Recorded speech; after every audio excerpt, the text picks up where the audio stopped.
Three, two, one, start. Sir, an important amendment has been brought into Section Made 143 of the Companies Act. The present Act, before amendment, has made it mandatory for the auditors to report all frauds to the central government. Through this amendment, a threshold limit has been laid.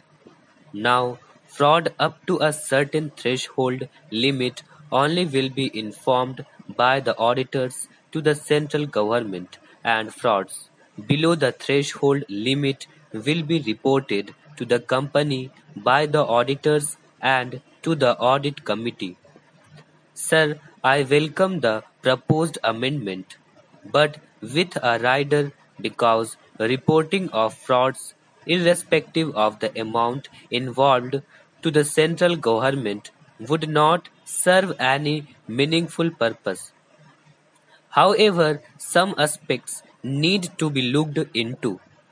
One, reporting of frauds where key management personnel are involved is by very nature a serious thing and therefore should be reported to the central government, irrespective of the amount involved.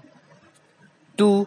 The objective behind the provision could not be achieved unless an effective mechanism is evolved at the central government level to deal with the information on fraud received from the auditors of various companies. What is happening now and even earlier is this. As far as audit reports and CAG comments are concerned, the central government or the concerned ministry has to go through it and file their comments and lay them before both the houses.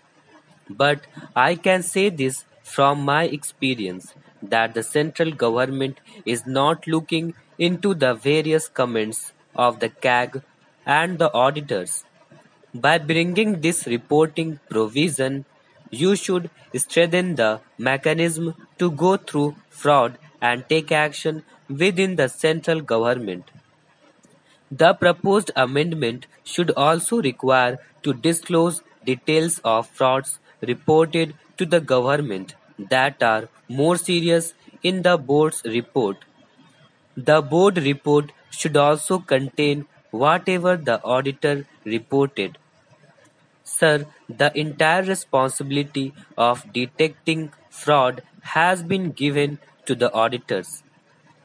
Auditing of a company is not a fraud detecting job. Now, in this bill, the entire responsibility of detecting the fraud or the major responsibility of detecting the fraud has been put on the auditors. The company management should also have this responsibility and they must be liable to improve their internal control system.